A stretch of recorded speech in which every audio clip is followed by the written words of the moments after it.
E aí pessoal, tudo bem? Aqui Paulo Brainer, só avisando para vocês antes de começar a nossa aula que a vacinação contra a Covid-19 já está disponível para os adolescentes a partir dos 12 anos. Então não fica de fora dessa, pois é importante que todos estejam vacinados. A vacinação acontece todos os dias, de segunda a sexta, a partir das 8 até as 15 horas. Sábados e domingos, das 8 ao meio-dia, lá na quadra da Escola Pereira Carneiro. Os adolescentes que estão na zona rural devem procurar a unidade de saúde mais próxima e fazer o agendamento da vacina, tá? É importante que vá acompanhado de um responsável maior de 18 anos. Então, galera, tá esperando o quê? Vamos juntos combater esse vírus.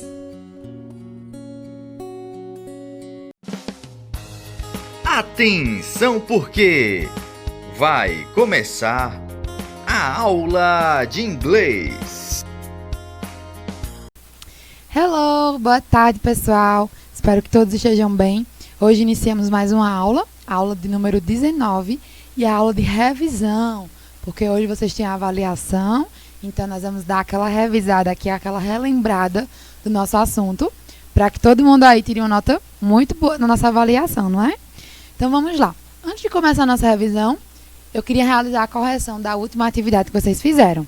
Para quem ficou com alguma dúvida, um pouco confuso, já vai dar aquela relembrada, tá? Então, a primeira questão falava assim: os advérbios de frequência, como o próprio nome já diz, indicam com que frequência determinada ação acontece. Marque a alternativa que corresponde ao significado do advérbio always. Então, qual é o significado desse advérbio? Letra A, nunca. Letra B, geralmente. Letra C, sempre. Ou letra D, frequentemente. Esse advérbio, ele significa sempre. Então, a letra correta seria a letra C, certo? O próximo é uma tirinha. E tá falando assim, né, na quarta questão. A personagem na tirinha, no primeiro quadrinho aí, no primeiro balão, ela fala a frequência com que não acontecerá as últimas palavras do marido dela. Então, ela está falando das últimas palavras do marido dela, certo? Qual foram as últimas palavras? Então, qual é o advérbio usado? Então, se nós observarmos no primeiro quadrinho, tá pequenininho aí, mas o advérbio usado é o never. Se escreve N-E-V-E-R. E ele significa nunca. Então, eu queria saber o significado dele, tá bom? Então, no primeiro balãozinho aí, o advérbio usado é o advérbio nunca. Então, alternativa, a letra B. E, por fim, a quinta questão, eu queria saber a frequência que nós usamos esse advérbio na imagem. O advérbio da imagem é o rarely. Nós falamos dessa forma. E a frequência com que usamos ele? Lembra que eu expliquei para vocês os advérbios e eu disse que ele tinha uma frequência de 100%, 90%. Então, esse que eu estou mostrando aqui. Qual a frequência dele? A frequência dele é 5%, tá certo? Então, a alternativa correta é a D. E aqui está o gabarito para quem conferiu. Pega aí o caderno de vocês.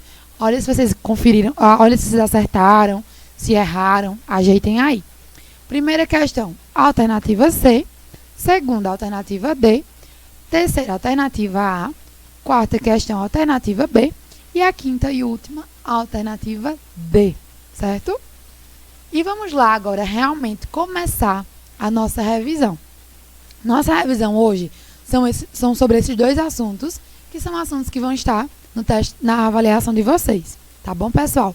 Então, o primeiro assunto são as orações condicionais do tipo 2 e os verbos modais que nós vamos ver. Nós vimos vários verbos modais e eu trouxe alguns para vocês hoje, para que nós possamos dar aquela revisada. Primeiro, vamos começar com o segundo condicional, que são as orações condicionais do tipo 2. Dá no mesmo aí. Em inglês, nós falamos como está aí nesse quadradinho verde. Second conditional. E o que são eles, né? O que são essas orações? São usadas para falar de situações pouco prováveis ou mesmo irreais no futuro. As sentenças, elas são formadas pelo if. Então, eu vou mostrar a estrutura bem direitinho daqui a pouco. Mas aí vocês lembram que nós usamos esse condicional para falar de situações irreais, tá certo? Que são pouquíssimo prováveis de acontecer. Por exemplo, lá embaixo tem assim a frase para vocês. Se, esse se em inglês é o nosso if, então se eu tivesse muito dinheiro, eu poderia viajar o mundo. Então vejam, que aí é um condicional, né? Se eu tivesse dinheiro, mas eu não tenho, então eu não vou viajar o mundo porque eu não tenho dinheiro. Então são situações pouco prováveis de acontecer ou mesmo irreais, tá bom? Porque aí eu não tenho dinheiro para viajar o mundo. Então, não é muito provável que aconteça. E aqui observem a formação das frases, tá? Então, nós temos a frase com o condicional e a frase principal.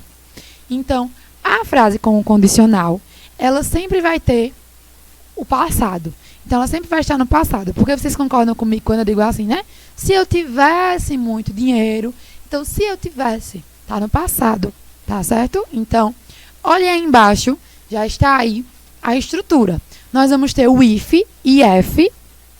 mais o simple past, que é o passado simples, mas um dos verbos modais, que são os verbos que nós vamos aprender logo em seguida. Nós vamos revisar, na verdade. E geralmente o verbo que nós usamos é o would, esse primeiro aí, W-O-U-L-D. Então, ele é o verbo que nós mais usamos, certo? E aí, segue o restante da nossa frase, né? O infinitivo, o nosso verbo no infinitivo e o restante, o complemento da frase. Olhem aí a frase abaixo. Tem assim, ó. If I won, então esse won está no passado. Se eu ganhasse, aí tem aí loteria, né? Se eu ganhasse na loteria, eu compraria. Então, observem que eu tenho aí o meu would. W-O-U-L-D. Então, eu usei ele porque eu vou colocar minha frase com o verbo modal, certo? Então, se eu tivesse muito dinheiro, eu compraria uma casa grande, tá certo, pessoal? Então, eu não vou comprar porque eu não tenho, né? Se eu ganhasse na loteria, na verdade. Então, eu não vou comprar porque eu não ganhei. Então, é pouquíssimo provável de acontecer isso. Então, por isso que nós falamos que é o segundo condicional. E aqui, só pra gente terminar, só para que vocês possam observar o seguinte. Olhem essa primeira parte em azul aí na frase. Tem assim, né? If I was, esse é o passado, rich. Se eu fosse rica, I would travel the world. Vejam que nós temos aí o would, certo?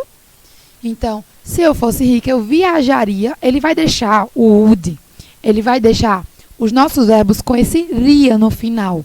Viajaria, comeria, tá certo? Então, toda vez que a gente coloca ele vai deixar esse nosso verbo com o ria no final. Então, ó, viajaria, ganharia, compraria, tá certo, pessoal? Então, se eu fosse rica, eu viajaria o mundo. Embaixo, eu tô trocando de lugar a frase. Só invertendo a ordem. Eu tô colocando assim, ó. Eu viajaria o mundo se eu fosse rica. Então, observe que eu só troquei de lugar. Coloquei a frase condicional na primeira aí. A frase condicional está primeiro e depois a frase principal está depois. Já na de baixo, a frase principal está primeiro e o condicional está depois, certo? Mas observem que o sentido é o mesmo. Não mudei o sentido da minha frase. Então, a ordem das frases ela não muda o sentido. Permanece o mesmo, tá bom? Então, não esqueçam da estrutura do nosso condicional, tá bom? Lembra que a gente vai ter o if, a frase com o if tem que estar no passado, e a segunda frase, o would, mais o nosso verbo no infinitivo. Essa ordem pode ser trocada, tá bom? Mas sempre seguindo essa mesma estrutura, certo? Para nós terminarmos nossa revisão por hoje, eu quero revisar com vocês agora os verbos modais. Então, nós vimos que existem vários verbos modais, né? Primeiro, vamos lembrar o que é o verbo modal. Ele é aquele verbo que vai acompanhar o verbo principal da frase, para expressar uma ideia particular, ou seja, uma ideia de possibilidade, uma ideia de obrigação. Então, ele vai estar juntinho do verbo principal da frase, tá? Existem vários verbos modais e cada um vai ter uma função, tá bom, pessoal? Eu vou mostrar para vocês e eles vão exprimir exprimir a ideia de alguma coisa, tá? Seja alguma coisa que é possível ou necessária. Nós vamos usar também para falar de algo que é permitido ou proibido, habilidade, conselho. Então, vocês vão ver aí que os verbos modais ele dá para usar em cada uma das situações. Aqui eu quero só para mostrar para vocês, né, o seguinte. Então, nós temos aqui alguns verbos modais que eu vou mostrar eles bem detalhadamente, o que eu quero que vocês se atentem para avaliação. Mas, observem aí que nós temos alguns deles e observem os exemplos, as frases. É o que eu estou falando aqui do lado. Primeiramente, é importante destacar que o verbo modal, ele sempre acompanha o verbo principal da frase, tá certo? Sempre vai acompanhar o verbo principal da frase. Então, observem que eles estão destacados aí em laranja, nos exemplos. Vocês estão vendo isso? Logo em seguida, a palavrinha depois deles, por exemplo, no primeiro aí, tem o verbo can, C-A-N. Do lado, tem o verbo stay, S-T-A-Y. Esse verbo que eu acabei de falar, ele significa ficar, certo? E o nosso verbo modal, ele significa pode. Então, a frase é assim, você pode ficar aqui o quanto você precisar, né? O tempo que você precisar, certo? Então, vejam que eu vou ter o verbo modal e o verbo principal. Observem essa estrutura, tá? É importante vocês lembrarem disso. Sempre vai ter essa regrinha aí, tá bom? Se for a negativa, né? Depois dele vai ter o not, N-O-T, depois o verbo principal. Mas ele sempre vai estar ali juntinho do nosso verbo principal. Aqui, eu quero mostrar detalhadamente os verbos modais que eu quero que vocês se atentem, que vão ser bem importantes eles para a nossa prova de hoje.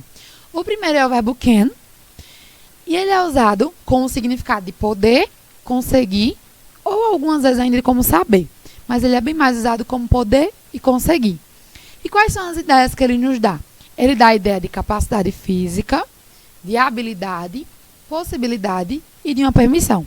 Capacidade física, por exemplo, quando eu digo assim, eu posso levantar 50 quilos. Então, é a capacidade aí física, eu posso levantar. Já o outro tem a habilidade aí, né? Ela sabe tocar violão, ela consegue tocar violão. Tem uma habilidade. Nós usamos o verbo can também, tá bom? Do outro lado, a possibilidade. Então, ela pode chegar depois de jantar, né? Ela pode chegar atrasada. Então, tem uma possibilidade ali de algo acontecer. E, por último, é uma permissão informal. Se atentem que é uma permissão informal, porque nós vamos ter outro verbo modal, que já são para permissões formais. Aqui é informal. Então, por exemplo, eu posso sair agora? Nós vamos usar o can também.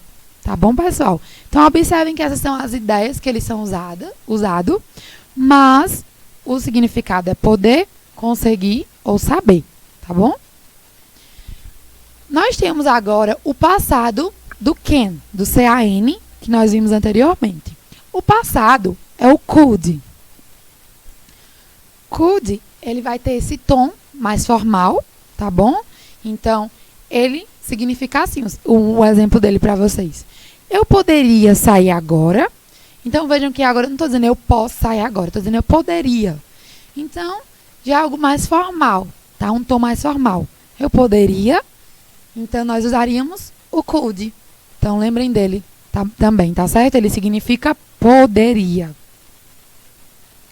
O próximo verbo modal é o must. M-U-S-T. Ele significa dever, precisar, ter. Tá bom, pessoal? E a ideia dele?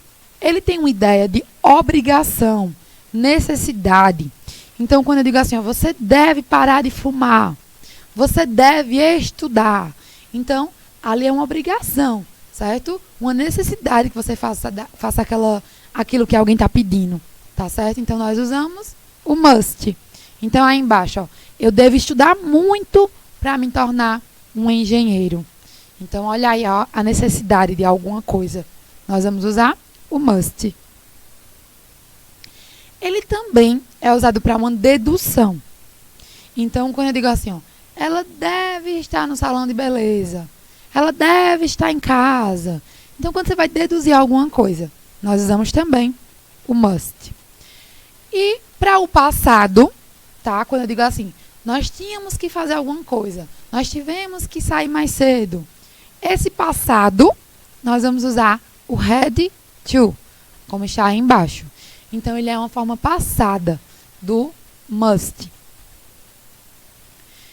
E esse aqui, o shall ou will, eles vão ser usados para orações que se referem a ações futuras.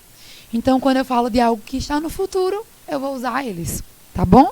Quando eu digo assim, ó, o trem chegará lá sem atrasos, ou seja, o trem vai chegar lá sem atrasos, então, essa minha pergunta no futuro não precisa necessariamente ser uma pergunta, mas aqui eu coloquei como uma pergunta.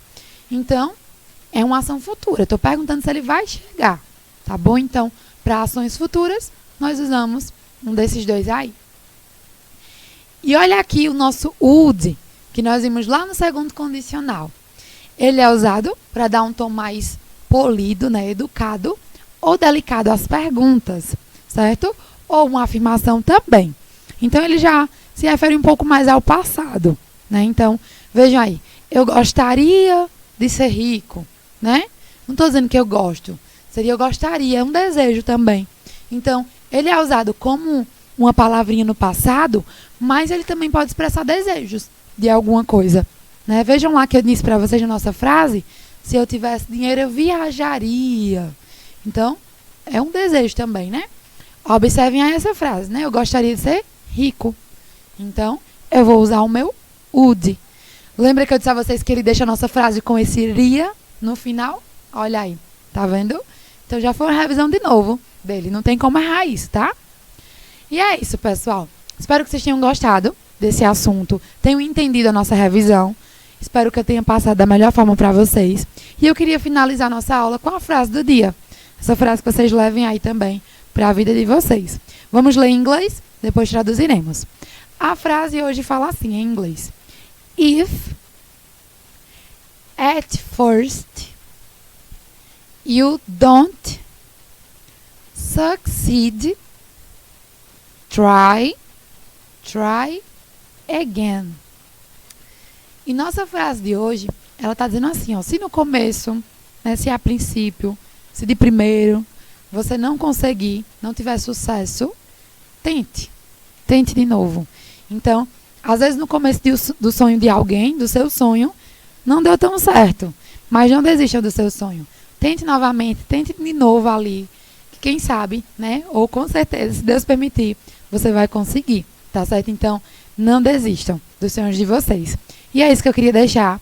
Obrigada pela participação, espero que tenham gostado. Até a próxima.